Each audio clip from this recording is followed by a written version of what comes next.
Smiling Friends makes me smile.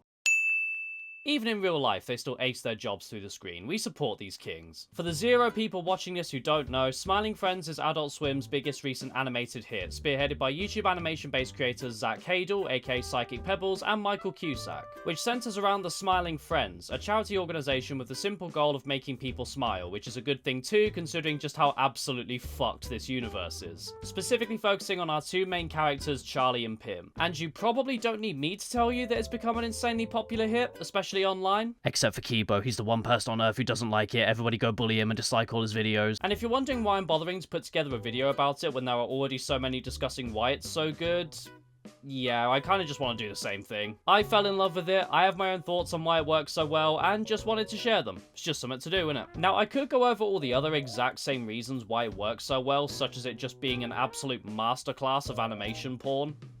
No, not that kind of animation porn, not that kind. What I mean by that is that if you're into animation, specifically creating it, and really appreciate the medium, or even just appreciate, you know, shit that looks cool, there's a lot here to absolutely gush over, from how the show plays with how characters are animated to convey their personality and their energy, to its mix of mediums from 2D animation to 3D stop motion. I could go over its style of comedy that's so unique in its simplicity, yet works infinitely well from its various visual gags and background gags that you could still miss after watching through the show a million times. To funny line deliveries. How do I look, yellow man? You look like you're about to tell your friend not to come to school tomorrow, man. To how it catches you off guard with its sheer absurdity, yet never feeling random and still feeling consistent with its world, or with something set up in the episode, unless it being random and out of nowhere is the gag in and of itself, and even then, that won't be all the gag is, it will be how the characters react realistically to its absurdity. Or, speaking of which, how the characters effortlessly break into the most grounded and realistic sounding conversations that get laughs out of you through their sheer relatability and contrast to the ridiculous world around them. And on a similar token, having a situation that at first seems super whimsical and fantastical, only to annihilate all expectations by taking it in a realistic yet really grim and dark turn. He was the entire reason I haven't been able to smile for my portrait. He's my stalker. So, what's in the package then?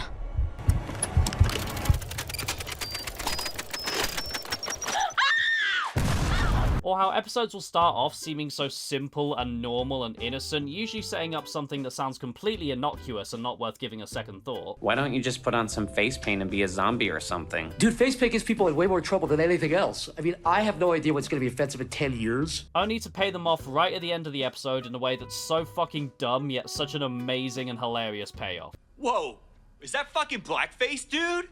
No, this isn't blackface. I'm an actual demon. Bro, please tell me Are that's you not fucking blackface. serious? Cool, man. No, you don't understand. I'm literally a forest demon from across the bridge. This isn't a costume. Get the fuck out, man! Trust me, all of those are indeed many reasons why I, just like all of you, absolutely fell in love with this silly little show and it became one of my new favorites. But for this video, I kind of want to think more in the abstract about this. I kind of want to take a look at some broader, more big picture reasons as to why I think this show clicked with me and so many others, especially in the modern online space so well. And I've deliberately avoided looking at other Smiling Friends video essays before this, so if I've parroted what anyone else has said by accident, then, well, sucks to be me, I guess. You know, it wouldn't even be the first time. After I dropped my Mario Kart video that I worked on for months, my friends found another Mario Kart Booster Pass ranking video that played out pretty much exactly the same as mine in so many ways, even down to some of the jokes told. And I'd genuinely never seen it before, and it came out ages prior, and like, dude, I have never come closer to pulling some DJ Spit type shit than this. So without stalling any longer, here are some broader, more abstract reasons as to why I fell in love with Smiling Friends and why you probably did too. That's way too long for me to call the video that, but... Smiling Friends is one of the few adult cartoons out there that allows itself to be unapologetically optimistic. In an age where so many of the most iconic adult animated cartoons that have either recently come out or have stuck around for decades are all steeped in cynicism and pessimism, with the core of their humour revolving around characters hating each other, shitting on each other, not giving a fuck about any of the people around them, friends or strangers, being completely apathetic to people in the world around them. Yet Smiling Friends in its core attitude and message is like a diamond in the rough. I mean, think about what something like Family Guy has descended into over the past decade or two. Peter and/or Lois hate each other. Peter and/or Lois might divorce, but not really, even though by all metrics they should. Peter and/or Lois are cheating on each other, but there's no consequences and they definitely still love each other, sort of. Peter and/or Lois hate their kids to the point of abuse. Peter and Lois's kids hate each other.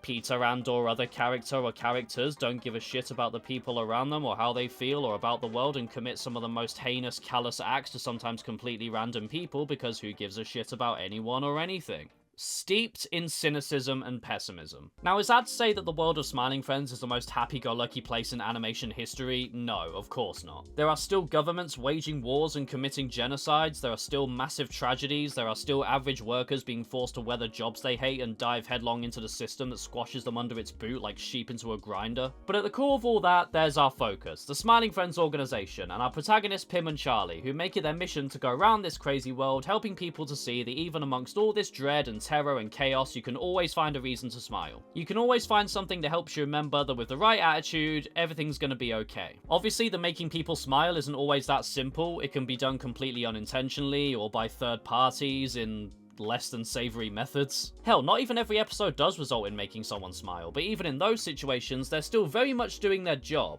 Maybe not for the subject of their job, but for you, letting you unwind after a tough old day in this tough old world, showing you some wacky shenanigans with an optimistic outlook to give you a reason to smile. And a reminder that a reason to smile through it all can come from anywhere if you're willing to look or if someone's willing to show you. Anyone can go on out there into this world amongst all the darkness and be a smiling friend. Even Mr. Boss, best character by the way, isn't even a stereotypical boss. He's just as much a smiling friend as Pim and Charlie and shows genuine love, care and affection to his employees and rewards them for doing a good job. And that's something to smile about in and of itself. He's just generally a great boss and a wonderful person.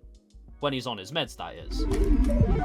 But if you don't want to take my word for any of this, we needn't look any further than when the show was initially released. According to my reliable, trustworthy, and scholar-backed sources, the pilot for the show was first aired all the way back in 2020, with the rest of Season 1 finally coming to fruition in 2022. And think about the world at that time. We'd all just gone through a grueling pandemic in which so many people were forced to stay indoors, unable to see their family and friends, a lot of people succumbing to the all-encompassing nature of loneliness, anxiety, and isolation, all while certain governments and world leaders who shall remain nameless sat on their asses, did fuck all, laughed in our faces, and had an absolute ball, quite literally in some cases, with the effects of that lonely, isolating period still being felt now. And when we could all finally emerge out of the darkness, we came out of a time that should have taught a lesson of togetherness and combining all our collective efforts to make sacrifices to help our fellow human beings because it's the right thing to do, only to find a world and society more fractured and divided than ever. Now, of course, this and Smiling Friends aren't linked in a literal sense. I'm not trying to say that Zach and Michael had this show planned out their whole lives and were then like, oh, pandemic going on, people be pretty sad, time to make that show. Of course not, but in those scary times when the future only seemed bleak and we were still struggling to adjust to a new norm, still struggling with a lot of fear and worry, feeling like the powers that be would continue to learn nothing from their mistakes, I mean, how many of us at the time was this crazy season of this crazy show a big source of hard to come by smiles? Because I know it was for me, and I'm definitely not alone on that. And I can go even further and delve into the philosophical end of things. The way I see it, there are three philosophical cores to Smiling Friends. Optimism, which should be pretty self-explanatory after me waffling about it for the last few minutes. Nihilism, and absurdism. Absurdism should also be quite self-explanatory, especially with the show's inherent absurd nature. It's basically the philosophy of... So wait. You're telling me that fucking everything came from fucking nothing? And ended up with a bunch of gangly hairless apes humping all over some big green and blue rock, building flying robots that bomb the fuck out of each other, and then there's other fucking floating rocks that can also rain fucking rain lava and shit like that, and they're just dead, you can't reach it? Bro, that's fucking ridiculous! Bro, what the fuck is going on? That shit's fucking mad, dude. Yeah, bro. Again, should be pretty self-explanatory. The philosophy of life and the universe are fucking ridiculous. What the fuck is going on? Oh well, let's fucking roll with it. Pretty apt for a show like Smiling Friends. Then, of course, there's nihilism, a philosophy and ideology that's no stranger to the cynical adult cartoons of old that we mentioned previously. Basically, the philosophy of the fact that the universe is infinite and chaotic and random, and you, me, and everything we know are just a result of chemistry and physics with no innate purpose, no innate belonging, no innate mission, and in reality, nothing matters. Nobody exists on purpose. Nobody belongs anywhere. Everybody's gonna die. Come watch TV. Ah yes, Rick and Morty. I'm glad you brought that up, me. In a lot of ways, the show can kind of feel like it's a response to the nihilistic outlook Rick and Morty's known for. Of course, throughout the show we do see Rick's nihilistic ideology be challenged, and we see the ways in which it falters, how Rick can be hypocritical about it as he's frequently ground down by the fact that he does in fact care and that it's not a healthy way to think. I think people often get confused and accuse the show of being a proponent of nihilism in and of itself, when no, it's an aspect of Rick's character that while yes was at the forefront of the show in its first couple of seasons, we see get deconstructed as it goes along. But either way, that's the image it's built up, and in a lot of ways, Smiling Friends feels like a direct response to it, in the way of being a proponent of a much more positive, and in my opinion, better way to think of it, optimistic nihilism, which is not only a much better and more constructive way to go through life and can offer much more freedom of the self and peace of mind, but seems to be a core value at the heart of the show. It's basically the philosophy of, yes, the universe is infinite and chaotic and random, and we are all nothing but random chemistry and physics with no purpose, no belonging, and nothing really matters, but surely that's great, because if nothing inherently matters, then you get to decide for yourself what matters. If we have no inherent purpose, then you get to decide for yourself what your purpose is. It's less that life and the universe are a dark, empty, infinite black void, but more of a blank canvas. You just gotta pick up a brush, pick up some paint, and make that canvas into something.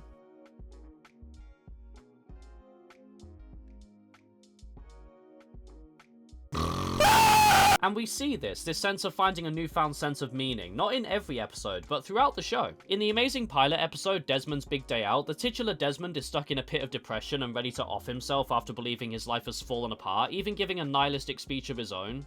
Are the best parts of life really just finding momentary distractions to keep yourself busy so you don't think about the harsh realities of life for a second? I can ride roller coasters, meet new friends, and spend time with my family all day long. It doesn't change the fact that the sun is just gonna explode, and all this was for nothing. Only to find a new purpose in the form of his new Blibly control business. In episode 3, Shrimp's Odyssey, the titular Shrimp has become what loads of people around my age became around and after the turn of the pandemic, and after his girlfriend breaks up with him, he's at first also stuck in a depressive slump, believing he'll be alone forever and just wanting her back. Only to find out by the end that he can indeed find a new love and live a life anew, which he does. There's episode 7, which is just an overt response to nihilism, penned by Grim and Gnarly, the antithesis to Pim and Charlie's position of optimism. Like, that's literally just the text of the episode, there's not much to explain there. But I think of the encounter with 3D Squelton, who's starting to feel that the world's just become so rotten and hate-filled and there's no point in going on, boo-hoo-hoo, only to be made to smile by considering pursuing a profession that he'd love. In the season 1 finale, there's Satan, who's fallen into a similar trap to Shrimp, becoming a PC gaming, Discord-dwelling, Uber Eats-relying hermit, stuck, as Charlie puts it, in a cycle of short-term dopamine rushes. Looking and eating even more similar to lots of people around my age in the current day. Having lost his meaning and drive to run hell, and getting it back after Charlie gets saved by God. Man, if you're for some reason watching this and you've never seen the show, it must seem like some of the most unhinged shit in the world. In the season 2 premiere, Gwimbly's a washed up game mascot who clearly hasn't gotten a good gig in years, living in homeless squalor and sick of being alone, only to end up teaming up with Troglor to get his groove back by making something new and exciting. In the second episode of season 2, we follow President Jimble, who's only filling the shoes of the president because he feels he has to, even though he doesn't want to and knows he's not suited to,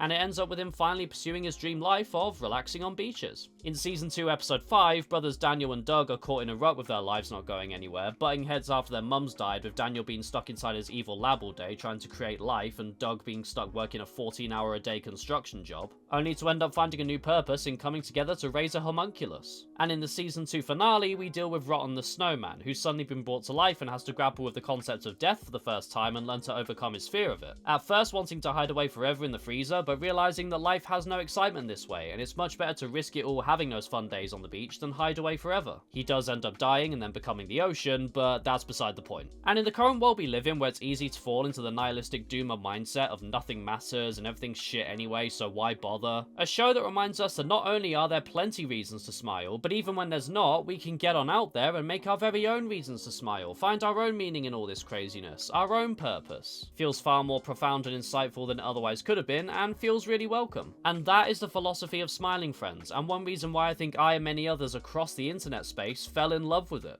But there's also another reason.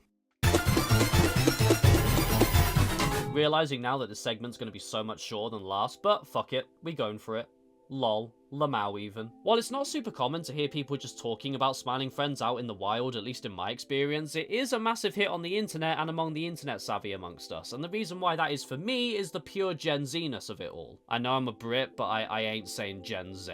That just sounds wrong. This series just radiates the sense of being a cartoon for Gen Zers by Gen Zers. Well, almost Gen Zers, whatever, close enough. And the reason for that is just how dripping in internet culture it is. We've had cartoons and just shows in general aimed at us for a long time that try to appeal to Gen Z sensibilities with le mobile phones and le memes and less social medias. But almost every single time, it's come across as being depictions of modern youth culture through the lens of grown adults being completely disconnected from it, bordering at times on more of a fucking boomer lens. Like, Gumball is one of my favourite shows of all time, but of course it still had to have a fucking episode of Le Kid Gets Addicted to Le Texting on Le Phone. I've said Le a lot of times, so... Yet what separates Smiling Friends from shows like this is that it's one of the first shows I've seen that rather than feel like it was made by outsiders looking into this culture, it's made by people who actually participate in it and actually get it. Which of course is true. Zach Hader and Michael Cusack are YouTubers after all. They've been around the YouTube landscape for a good amount of time, they get the culture, they understand the ecosystem, and they very clearly know how to incorporate these aspects into it without coming across as someone completely disconnected from it. In a way that just completely misunderstands modern internet culture or even actively looks down on it like a lot of modern examples can tend to do, or just comes across as pandering to a Gen Z audience. And the way in which they do incorporate these things is always either organic and natural or just plays to its natural strengths. Especially its many YouTuber and internet personality cameos. There's quite a few based purely on memes and a few based on the creator's actual work. As examples of the former, in the case of when Chills made his cameo in Shrimp's Odyssey. Number 15.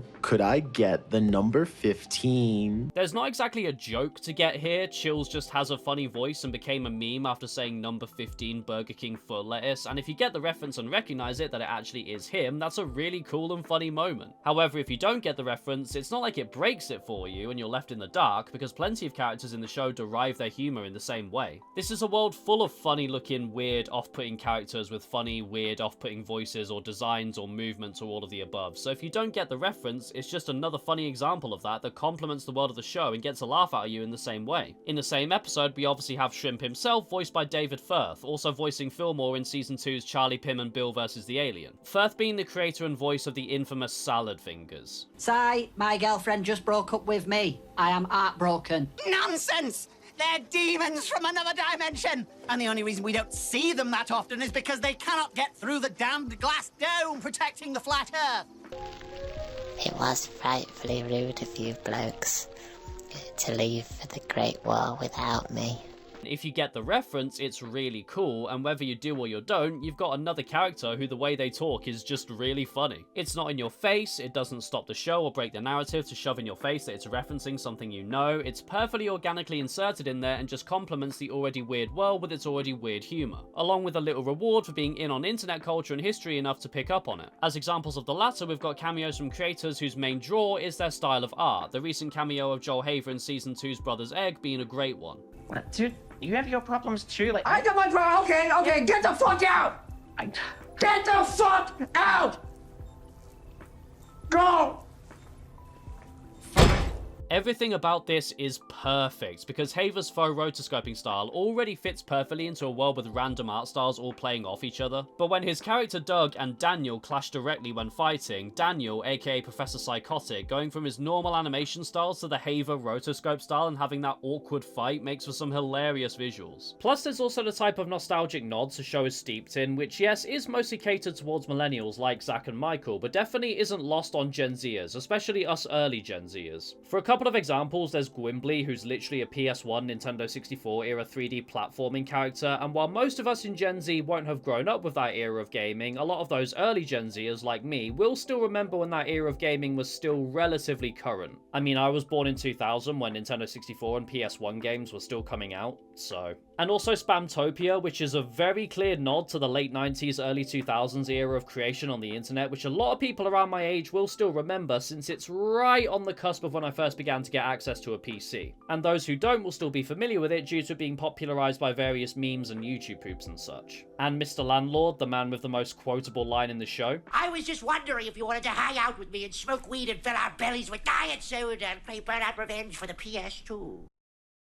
Okay, so the point was supposed to be that a lot of people born around the time I was would have had the PS2 as their first gaming experience, but bro, he's literally me, what the fuck? And of course, on a more surface level, there's just a humour in the show's writing. I won't spend too long on this at all because I already listed plenty of aspects earlier, but if you spent plenty of time watching early YouTube animation, especially the kind that these guys were the kings of, it's easy to see how this kind of humour was lifted directly from that world into this show. Along with the kinds of comedy that we would have all grown up watching and are embedded into the nostalgic Gen Z consciousness today. Like, so much of the show's writing has a lot of qualities about it that work that shows like classic SpongeBob share. Even aspects lifted directly from that, like the hyper-detailed freeze-frame gags, which will never not be funny. The point is, a lot of us here online connect with the show because it feels like it was made for us by us. It's a show that doesn't feel like it panders to us, tries to get us but fails, or looks down on us. In a lot of ways, it is us. Gen Zers are getting older. The oldest of us are in our mid to late 20s now, and mid-teens are the youngest. A lot of us are either knee-deep in adulthood or fast approaching it, getting ready to or currently taking on the adult world for the first time, which can be one of the most stressful times of anyone's life. It's where you're waving goodbye to the whimsy of childhood and where life starts to get real. And in that phase of life, a show or piece of media or a character that can not only connect with you, but reflect you and can essentially say to you, we hear you, we see you, and we get you, can be of paramount importance.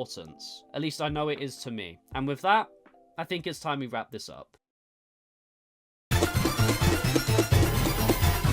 I wanted to talk about all that because I think it loops back around perfectly to the last segment. If there's one thing us Gen Zers and late millennials will be remembered for, I mean, it's our weird-ass humour, let's be honest. But if there's anything else other than that, it'll be how us Gen Zers were the generation that came of age during the most rapidly changing and uncertain times, arguably in all of history. From a global pandemic being when a lot of us began to journey into the world of adulthood, to the threat of global war and nuclear annihilation being the most prominent they've been since the height of the Cold War, along with the common knowledge that we're all slowly marching towards a climate catastrophe, the likes of which the world has never seen, that will leave our descendants living in a hell that could have been averted if the right people just pulled their fucking fingers out already. From rising inflation and housing crises, making the prospect of owning a house and being able to start a family being further out of reach than any recent generation, to making the idea of countless families relying on food banks to survive being a reality in some of the wealthiest Western nations. From political corruption and politicians being more eager to gain votes by dunking on us and making the most bad faith assumptions about us and relying on a new wave of bigotry and hatred, to the rise of boundless technology and innovation shaping our world in ways no one thought possible, both good and bad. And that last one is pretty key, since in the grand scheme of things, in the big picture of history, it's still all brand new. That's what Gen Z will be remembered for, being one of the first generations to have to find ways to shape their identity in the online world, and in the case of older Gen Zers like myself, being the last people to remember a time before that was the case. Like me as an example, not only do I remember a time before most people had a smartphone, I remember a time when it wasn't uncommon to meet people who didn't have a mobile phone in general, and I was only born in 2000. And people around my age will be some of the last people in history who'll be able to relate to that. And entirely separated from whether that's a good or bad thing, when you look at our world today, just 24 short years on from the year of my birth, that's pretty crazy. And even in this new world of so many of us young people shouting into the online void, hoping to be heard by someone, anyone, putting ourselves out there every day on quests for people to hear us, see us, understand us, get us, that in a lot of ways isn't particularly new for any generation. You know, the desire to be seen and heard, to forge an identity, for people to understand our identities, approve of them, hope that someone out there just gets us, none of that's really new. But it's arguably harder and scarier than it's ever been. And as a show and the creative philosophy behind it, Smiling Friends seems to just get us. And I believe that is why I, and so many others, fell in love with Smiling Friends. Or I've just thought way too hard about the funny Pink Man and funny Yellow Man cartoon. It's really not that deep. But I hope you enjoyed hearing me think way too hard about it. If you did, please feel free to subscribe with notifications on. It may take me a while as usual, but I do have more content like this planned that I hope you'll enjoy. If you fancy leaving a comment and or a like, that really helps small channels like mine out more than you know, and God knows I need it. I've got the recent season of Doctor Who to tackle next, but I also want to take a look at Rick and Morty since we mentioned it, so whichever I do next, we'll see. And thank you so much for watching, all you beautiful people, however many or few of you there may be, and I will see you next time. Cheers! This was literally the only song that I was ever going to use, and and I don't have the vinyl for it. Also, I've just moved into my new student accommodation. That's why all my shit looks so different. Come up and see me, make me smile.